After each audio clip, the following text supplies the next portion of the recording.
yeah, I just sat in and listened to David, and now I'm a little bit in an emotional state where I'm thinking about the future of the world and how we're all going to die. So excuse me if I have a hard time concentrating on what I want to talk about, because it's not about how we're going to solve the major issues of humankind. It's about the small problems that we solve every day. It's about rapid prototyping with domain-driven design. And so it's about two things. It's about rapid prototyping and domain-driven design. And what for you guys, what are the biggest problems? Who is a software engineer, first of all? Everybody? Who's not a software engineer? Okay, 1, 2. All right, so welcome. Everybody else, or you as well, what's the biggest problem? What's the biggest problems we would say you struggle with every day? And communication between? Everyone. Okay, communication between people, but also between people and computers. Communication is basically all we do, no? All right, so communication is difficult. What else? Specifications. You could argue it's also communication in a way, no? Yeah, but getting the specifications right. Like, what is it that we want? What is it that we need? All right?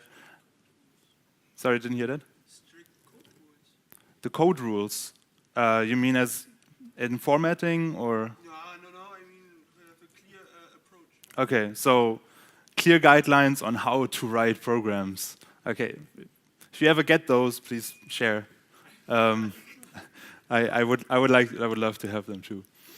All right, so for me, the two biggest problems, actually two, sorry, that was misleading, is for one, uncertainty is what I personally struggle most with when I develop software, and also when I do consulting work, is what I see people struggle with. And complexity. Complexity is my personal enemy. Every day I'm fighting complexity, or at least that's how it feels like. Who else feels like he's like or she's fighting complexity all the time? Like, sucks, no? All right.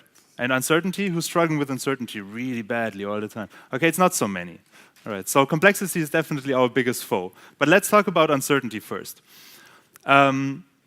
Uncertainty basically means I want to do the right thing, because the right thing gives us money, right?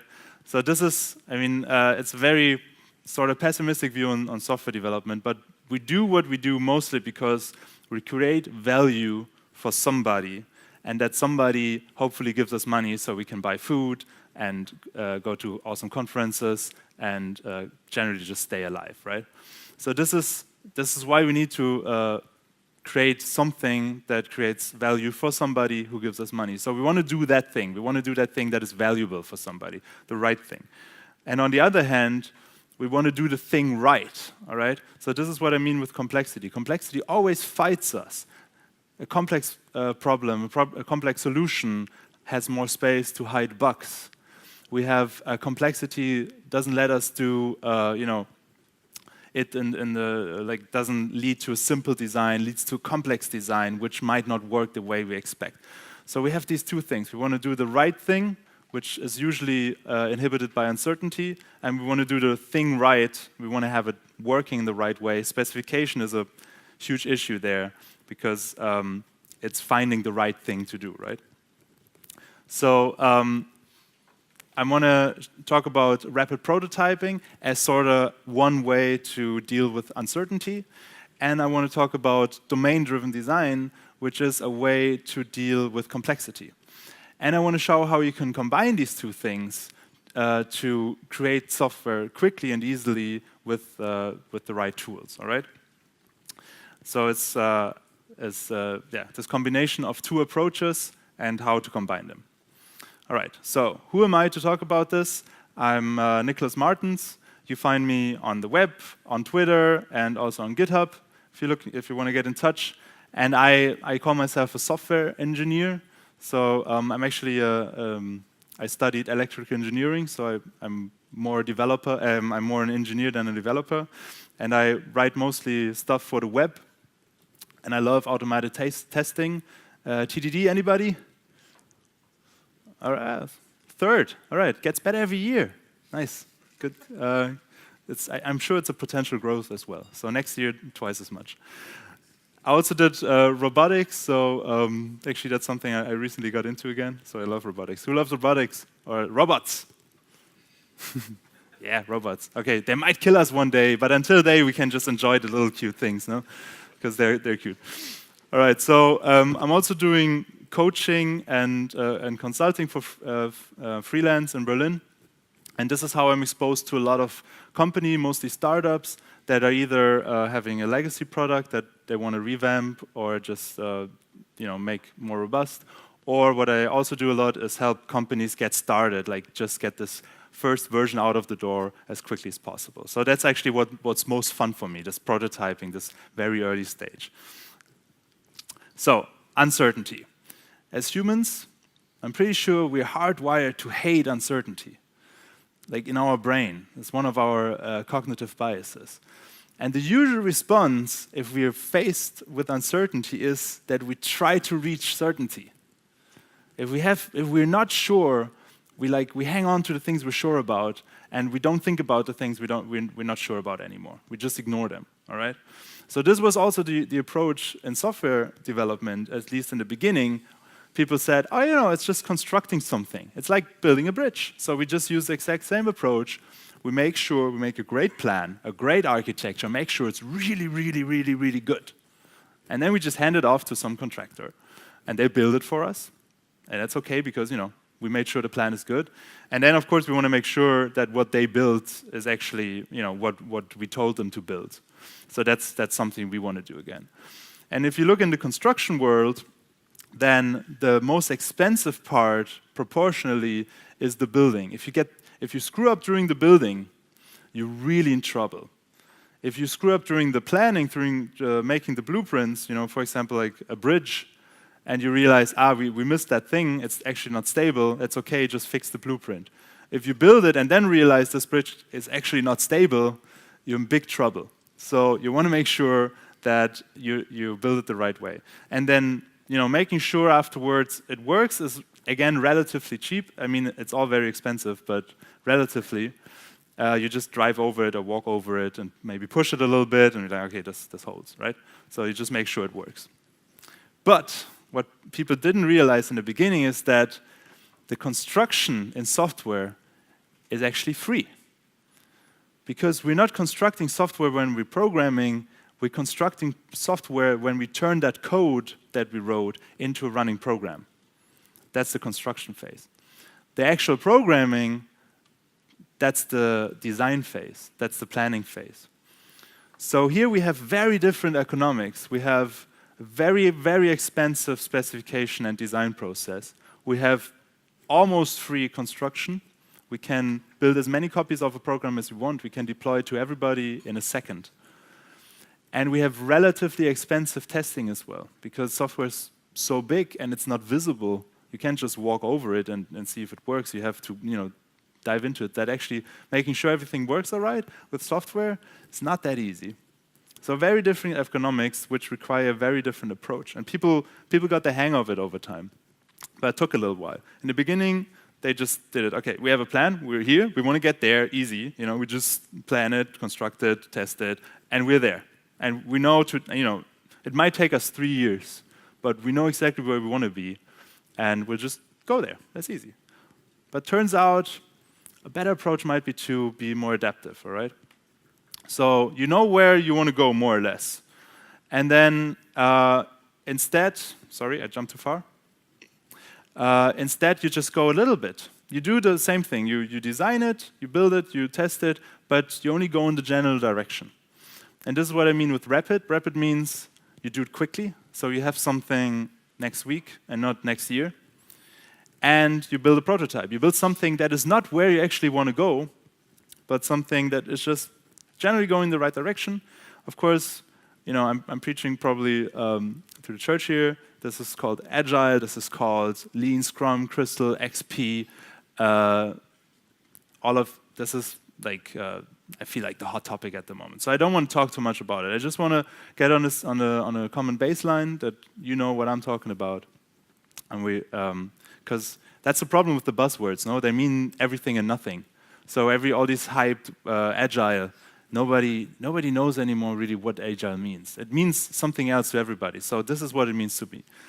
Build something quickly and make sure you go in the general right direction. You don't have to reach the end goal. And of course, the big advantage is that if you hit an unforeseen roadblock, you don't have to return to zero. You can just say, okay, maybe that was not a good direction. Let's try this thing. Maybe that feature turns out nobody wants it, so we just scrap it and try something else. And then you realize, okay, that is a sort of bad direction as well. So you go, just around it. You find out, you find your way. You get a feel for a market, and that's the best thing you can do in a chaotic system like the marketplace. You just probe and adapt. And then you realize that maybe the original plan wasn't even that good because that's where the dragons are. So you divert, and it turns out your new goal is the actual right thing. Because we never know what we actually need to do before we do it. That's a conundrum, no? You need to have it to know in order to know what you want to have. So it's a typical chicken egg problem, all right? So this is what I mean with rapid prototyping, basically just agile in another word. The topic I'm more concerned with, because as you showed me as well, this is the bigger problem, is complexity. So I teach programming to like junior programmers, people with not a lot of experience, and this is what the first thing I tell them. It's like, watch out for complexity. It creeps up behind you, it cuts your neck, and you won't even know that it happened. And one day you wake up and nothing works anymore, and you don't know why, and you can't even fix it because the thing just went over your head. All right. So complexity is a mean thing. And what I read once, I forgot who said it, is the complexity is essentially in the domain. So what do I talk about? What do I mean with domain? Domain is the problem, all right? So if I'm gonna show you an example for a to-do app. If you want to build a to-do app, your problem is, how do I manage my own tasks? All right? Who's really good at managing their own tasks?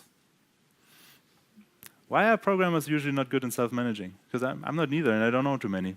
So I'm always building my own task managers. Who's built their own task manager before? That's a couple of guys, yeah. Okay, so you know where I'm coming from, yeah. Who's built more than 3? Okay, well, I'm constantly trying. So that's the domain, that's the actual problem we're talking about. It's not the how do we solve it, it's not the frameworks, it's not the libraries, it's not the programming languages, nothing like that. It's just our problem is, how do I get my shit together? How do I lead my life and be happy, basically. That's the why I build so many to-do apps. All right, so let's focus on the domain instead of the solution.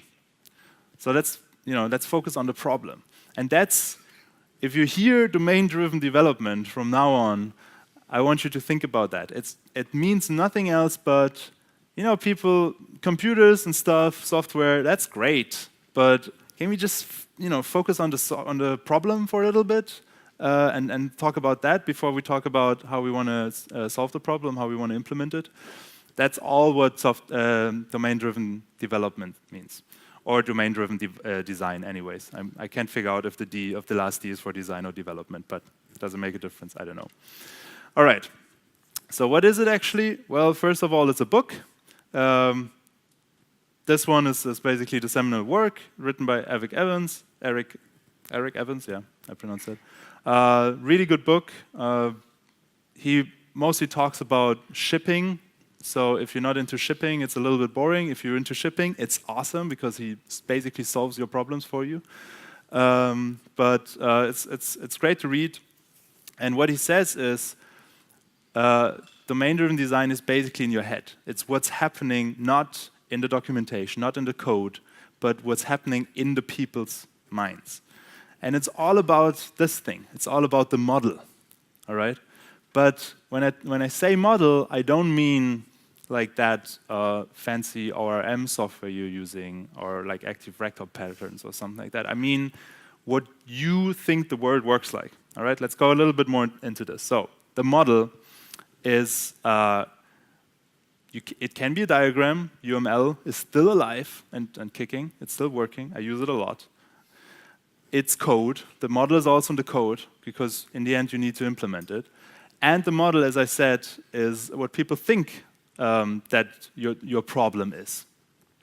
And the model also exists in the language. All right? So the model is a description of your problem. And when you talk with your colleagues about the problem, you realize that language is super important. Communication is key. So if you have a good model, you notice that communication gets easier because you have good words. And I have all the greatest words always. So this language, when we say, okay, the model is in the language, it's called ubiquitous language, which means that the terms we use in our daily conversations are the same as appear in the diagrams and are the same as appear in the code. Right? So I see a lot of companies where, the programmer calls it a user, sales calls it an account, other people call it a customer. They all mean almost the same thing, but not quite, and they never even try to find out what the difference between those three concepts is. Who's experienced that? Like the same, different words for the same concept. Who's super frustrated by it? Like every day. Okay. Who's experienced the opposite? Who've experienced one word used for multiple different different concepts all like hunched into one word? All right, yeah. That's not that much a problem, right? The other one is more a problem.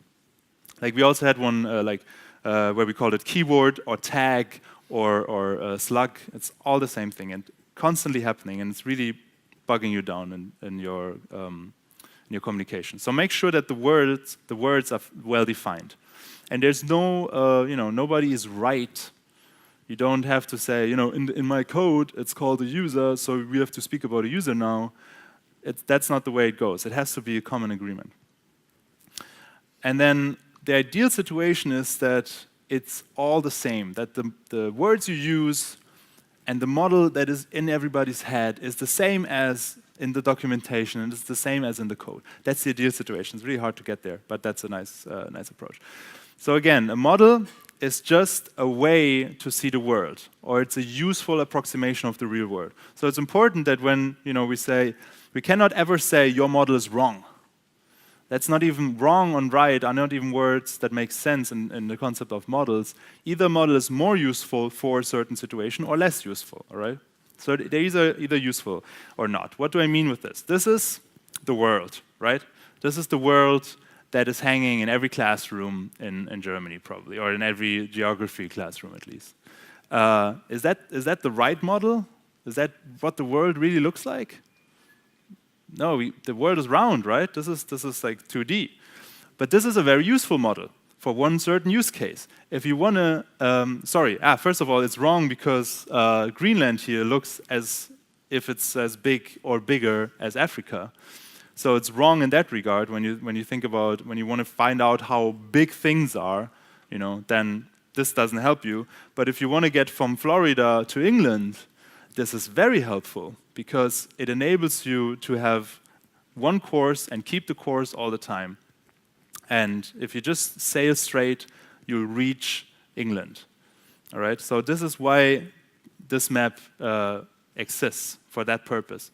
So nowadays, we don't sail that much across oceans anymore. At least, I don't know anybody who did. So maybe that's not the best model of the world anymore. I've seen a lot of different projections now, but this is still very, very prevalent. So this is all, the theory. Let's go a little bit into more, examples, and let's talk about a little bit more concrete. Because I said, communication is important, and I just established the model of domain-driven design, all the words, and now we're going to use them. Okay, so we're going to develop a to-do app, my 7th one in total. This is us. This is our team. We have, the sales guy, so, the guy with the extenders. We have the developer, of course, with thick glasses. We have the business guy. They always wear ties. And we have like the random dude. I don't know what he's doing. Maybe he's a designer. Let's say he's a designer. All right. So the first thing you want to do is you want to talk about the problem, okay? And you want to have everybody in that discussion, not just developers, to make sure that you focus on the problem, because it's the only thing you share, right? The designer doesn't care much about like your newest JavaScript framework, and certainly the business guy doesn't, or maybe he does because it means you're gonna like tinker around for 2 weeks trying to figure out how it works. But the sales guy definitely doesn't care. So instead, talk about the problem. Talk about what it is that you want to solve for the people, the value that you want to create, the problem you want to solve, all right? And pay attention to the words that people use. As I said before, if the sales department keeps talking about accounts, but for you it's a user, and the designer thinks that it's like a page visitor or something like that, make sure you agree on what each thing is, how it overlaps, and so on. This is very tedious discussions, and I do that a lot, and I always get a lot of hate. You know, like when you correct somebody and it's like, oh, sorry, but this is actually spelled with like double S. Kind of that reaction is what I get when I tell them, sorry, this is not a token, this is a key. Oh, that's the same thing. Yes, I know, but for us, it's not, right? So, and if you realize that the words that you want to use, they sound weird, people are very uncomfortable with them, don't disregard them. This is very, very important data points. So if you feel that something feels weird to use, a word feels weird to use to somebody, find out why, and don't say, no, you have to use that word, because that's what we define. No, find out why. So this is the first step. Find a ubiquitous language. Usually that's done by the people who are more on the software side, asking a lot of questions to the people who are more on the business side, because they know the problem. They know the customers usually better, and they know what to solve. Even better is, of course, to speak to the customers directly. But sometimes you want to create a new market and you don't even have customers, so who do you talk to? So you have to make guesses. But in this case, the people on the left are called the domain experts, because they are experts in the domain, in the problem that you want to solve. So it's a lot of asking questions, actually a very fun part of the project. And then, of course, you want to write down what you just found out. And you want to maybe, create some models. It's always useful to have a whiteboard in the room so you can sketch up something really quickly. And of course, you define all of these terms, and that's the outcome of this meeting. Those artifacts, they're not, waterfall-style artifacts. They're not meant to stay around forever. They're just for that special purpose. All right. So at the end of this first meeting, everybody has an idea of the problem in their head. If you're really lucky, it's the same idea, but it's probably not. It's definitely not. Everybody still has their own ideas. Everybody brings baggage. It's really hard to change your worldview. Nobody will do that after one meeting. But if you do if you are concerned with the language, and if you keep speaking about people about what they think the problem is, you eventually reach an agreement. All right. But anyways, most important model is the one of the software engineer, because he's going to write their software. So make sure that your understanding of the problem is a good understanding, is a deep understanding, that you have a very useful internal model of the problem. And then you just write the code. Okay? How to do that is a whole other issue, and I won't get into that, but Eric Evans does. So if you want to have a bunch of tools that help you to put your model that is in your head into code, then you should definitely read the book. But let's assume you did that, and you show to the people. You say, "Look what I did! I built this. Praise me." And then, of course, they don't. They only tell you what is wrong with it. But it helps you to talk about it, because now you have something to talk about, not just concepts that are words with meaning, but you have an actual product, something to talk about. And the faster you're at the step, the better, because what you're going to always realize is you misunderstood something. Something that you thought was clear, you had it clear in your head, you show it to the people who explained the problem to you, and they say, that's not what I had in my mind. That's not what I was thinking at all. So you want to get to that's unavoidable. You cannot avoid this, so don't try. Just get there really quickly. And then you realize something that you may have called a task all the time, other people actually speaking about goals, and you say, but task and goals, they're just really the same thing. But then while you talk about it, you realize it's really not the same thing. So you update your model first, your internal model in your head, and then you update the code. All right, and because you realize, we're actually talking about goals. Oh, goals are interesting, because goals is not something you have to do, but you want to achieve. So that's a slight difference, and goals, they might have sub-goals, and then maybe that changes the whole thing, and suddenly you have a new system. That happens a lot, and it's a good thing. What you end up with is the holy grail is a single model. So model, again, I use this word a lot. It just substitute it in your head with a way of thinking about the problem or the system, all right? So you have a model of everything. You have a model of what the world looks like. You have a model of, how your spouse works, so you can predict their behavior if you come home late at night or something like that. You want to have a model of everything. A good model is a useful model that makes good predictions. So if you're surprised by something, you need to improve your model. And if you have a single model that, with a ubiquitous language, so you use the same words everywhere, you can improve the model faster. You can find where the model is more wrong than it needs to be. I mean, a model is never right. A model is never truth. It's just an approximation. So you realize where the approximation is still not good enough, and you want to get there quickly. You want to do that quickly. So you might say now, oh, that's awesome. I'm totally sold. DDD is the best thing in the world. Let's DDD all the things. But then people will tell you, is it really worth it in your case? Like, is your application that complex that you need to use advanced tools like domain-driven design? Because they say, it comes with a lot of overhead. You have to understand what an entity is, what a value object, and the difference, and what an association is, and what an aggregate is, and what a service is, and events, and modules, and factories, and repositories. These are all concepts that Eric Evans talks about in depth. And you need to have a strong grasp of all of them before you can even use DDD. So have fun with that, and let's talk again in 2-3 years. But by then, we need to actually sell something. So let's just do it, the boring way. And of course, you need to be really good at refactoring, because you will do it all the time if you want to improve your model. And the other problem is that the domain is really just a small part of the finished product, because, of course, you need something like a user interface, and you need like an application layer that binds all the things together. And you need some infrastructure to make sure you can talk to other services and that you actually persist your user data. So that's a lot by itself. If you then put even more focus on the domain, it's going to get expensive, because you need a superhero programmer, probably, that can do all of these things. They're expensive, definitely. And then you need to talk a lot. And everybody knows that meetings are super expensive. And now you have even more meetings about things that don't even are the solution, but only the problem. What's the point of that? And meetings are important. And everybody needs to have a basic understanding of this method, right, of domain-driven design, which is expensive as well. So is it really worth for your tiny project? I mean, you're probably not... Who's working on AI here, actually? Anybody? All right. So nobody's working on an AI, so you all work on puny little problems, because AI is the only thing, apparently, that you have to be concerned about. So is it worth it?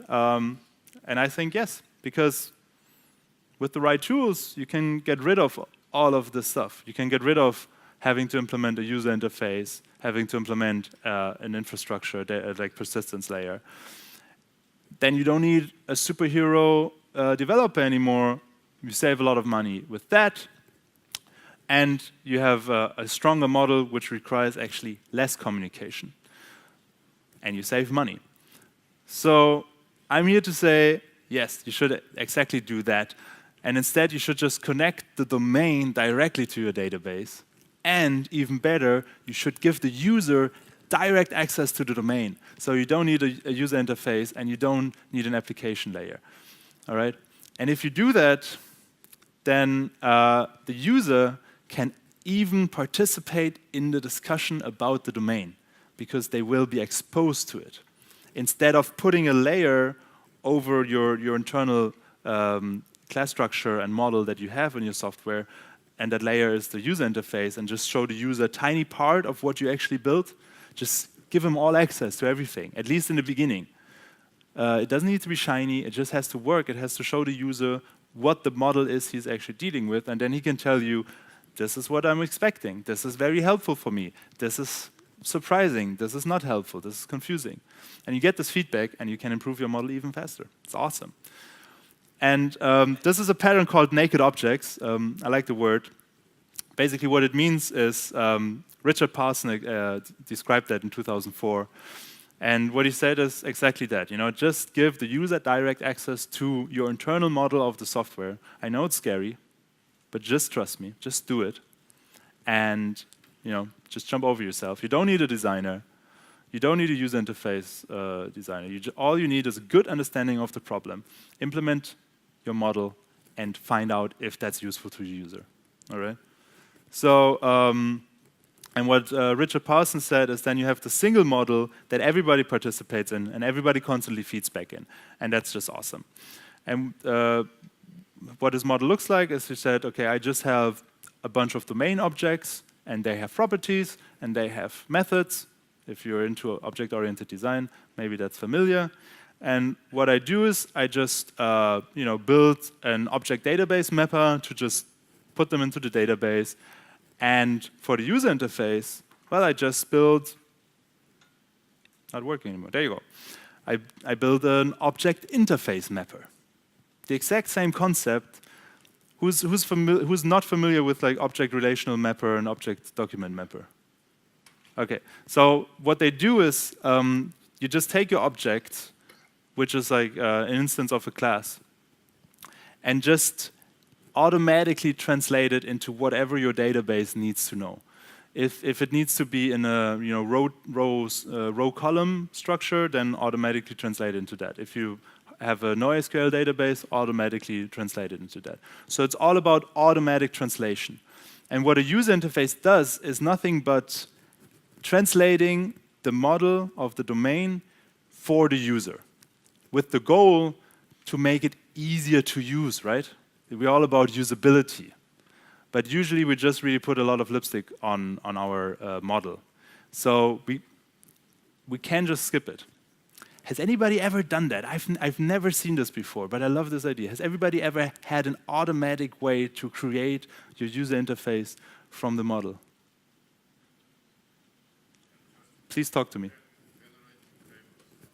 Again, please? Okay, so you generated the user interface from the database. All right. So if the database is an implementation of your domain model, then that's basically what you have. But the database usually restricts you in what you can do and how you can express a model. So that's not the ideal solution for me, but that's definitely very close. All right. So he implemented it, and this project is now called Apache ISIS.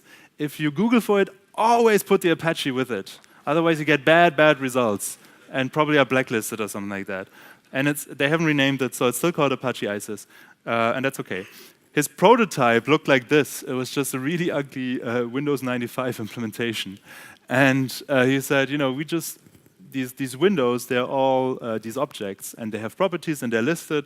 And what you could do is you basically did everything with drag and drop.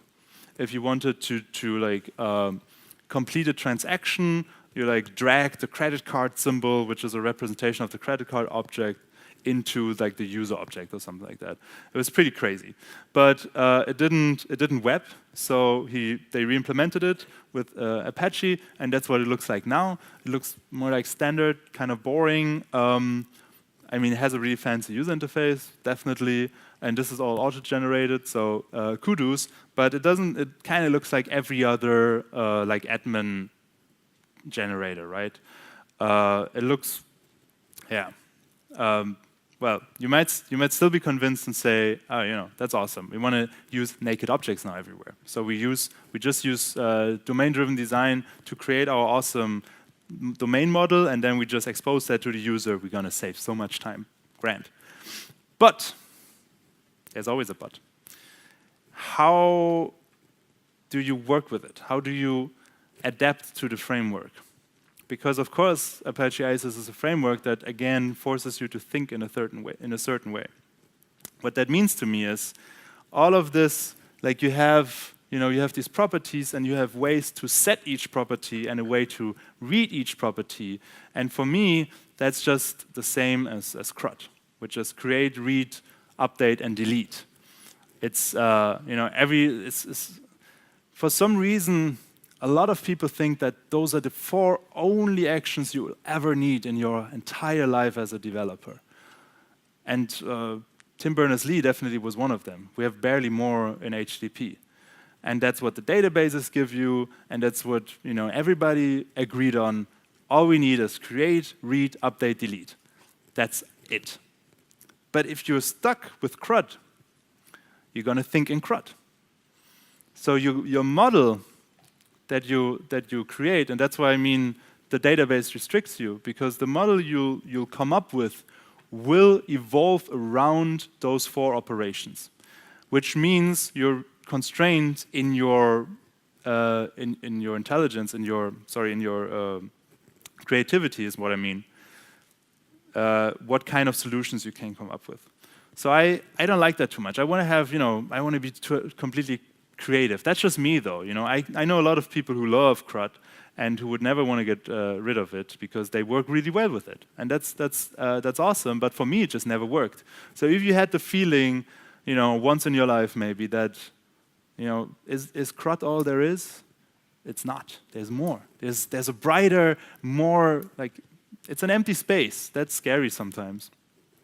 But you can just get rid of CRUD. And what I replaced it with is abilities. So when I think about a system, I don't think about what are the entities I need to create, read, update, or delete, but I think about what abilities does the system need to have.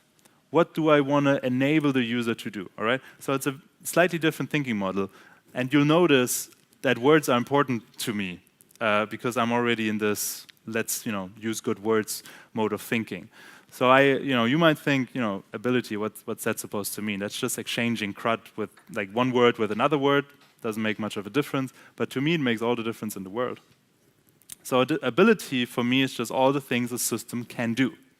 All right, not the things the system consists of.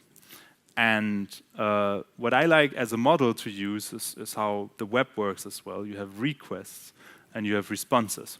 So you tell a system, please do X, and the system said, okay, or he said, nah, because you did that wrong, or this condition is not met. So you either get a yes or a no. That's all you get. Or you can say, please show me X. And then you just get, if you're lucky, the right thing back. But it's always a request you issue to the system, and a response you get back. All right? So this is the model I'm using, and I can really recommend it. It's awesome. And I loved it so much that I built a whole new library just around this model. And I called it Domain, which is short for Domain Model Interface, which is basically this object interface mapper. So I say request and response, they always go together, they're always a pair. So I just put them into the same thing, and I call that an action. So now you have a lot of actions, which have a name, have parameters, and know how to execute themselves, okay? If you're into software like design patterns, you might recognize this as basically the command pattern. Who's into design patterns? Who still likes them? Okay. That's less. That gets less every year. It's funny development. So this is called the command pattern, and it's an awesome way to construct just all your applications.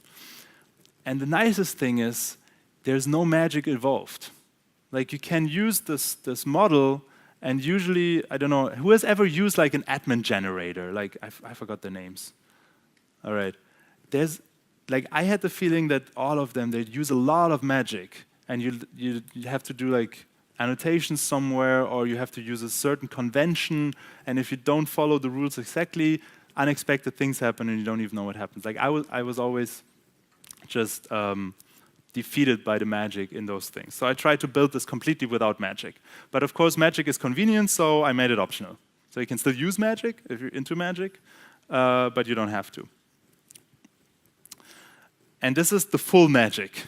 All right, so this is what a command looks like. This is still PHP 5.6. So I write with PHP 7, you could tell the interpreter just the type of name, and you could tell him the return type. So you wouldn't need those annotations, which I think is awesome. But I haven't updated it yet because shame on me. But this is what it looks like. This is how simple and easy a command can be. All right.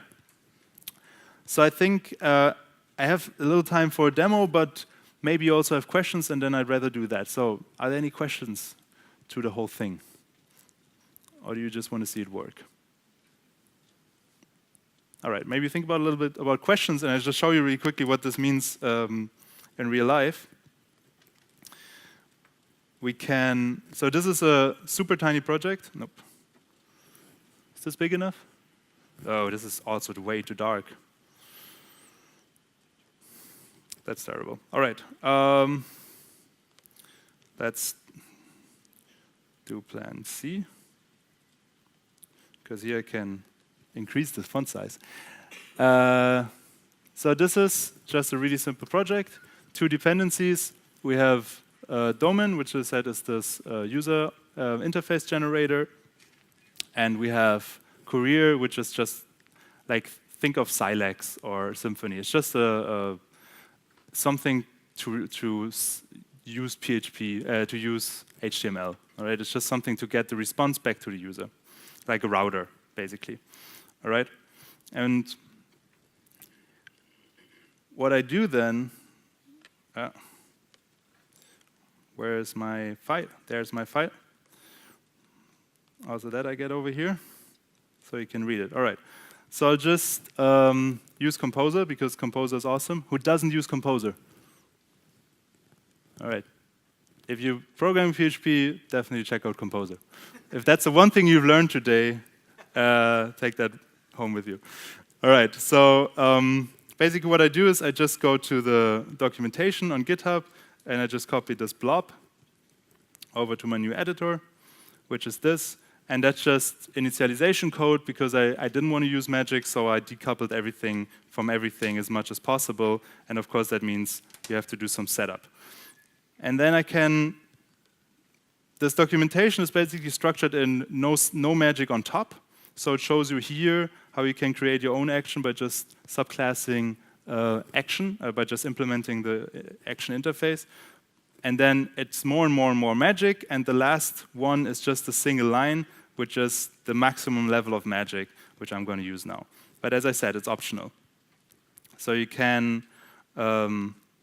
need to pass it in, like the information it needs to have, so the action registry and the type factory, and you get all of that from this massive object app, which I really need to refactor at some point, but I haven't done yet. And you also need the parser. So instead of using like some magical dependency injection framework, you just pass everything yourself. You can, of course, use a dependency injection framework. That's free to you. And then you just create a new class, which I call to-do. And that needs to exist down here. Class to-do. Nope. All right. We copy that code over, because I'm not in the right file. And then we make sure our web server is running, which it is. And then we get, if everything, I love live coding. It's always very scary, especially if you program in not the IDE and don't get these nifty little helps. For example, you forgot to include this class. All right, and then we get our awesome little empty state, if my computer is kind enough to render it, with nothing. Okay, you just get a list of all possible actions, and adding an action is simply adding, sorry that you can't read this, but it's just simply adding a method. So I call this, for example, add task with a name and date time for due date, and that's it. And then I need to tell him what name is, because I couldn't add this in PHP 5.6. Great. And now next time you reload, you get this action, and if you click on it, it renders the user interface to it. It says, hey, you told me you need a name, and you told me you need a due date, which it realized as a date time, so it gives you a little date picker, and that's the whole magic. And then you can do whatever you want in this action. And of course, now if you want to have a delete action, it doesn't come for free anymore. If you want to have an update action, it doesn't come for free anymore, but hint, you don't want to have an update action. if you want to complete a task, you don't want to set complete to true and then save the task. You want to have an action which is called complete task, which shows the user intention way better than task updated with completed equals true. All right? So, and of course, this can do a lot more. Okay, no internet connection, never mind. But it doesn't only show you strings and datetimes, it can show you files and lists and objects and nested objects, everything you want. So this is a very powerful tool to just build any kind of user interface really quickly because you don't have to build a user interface at all. All right? That's my short demo. So that's my meta model. That's my model to build models, to just formulate everything as actions that execute themselves. And then, of course, you need to store that stuff somehow, because now you don't have the connection to the database anymore. And I love using event sourcing for that because it collaborates really well with this sort of approach. But I only have this one talk. I have another talk about event sourcing, which is my new favorite toy in the world. All right, so with domain-driven design, you can take a seemingly heavy method, which domain-driven design certainly is, but with the right tools, you can make it really light and fast. So it's really all about the tooling, and I implore everybody, you don't have, if you like to use Domain, please just let me know, or just go to GitHub and get it yourself, but also try to improve your own tools. If you realize something is hard to do, just build better tools, because we can do it. All right, so get in touch with me if you would like to know more about Domain, if you would like to use it, or just generally what other crazy things are going in my head.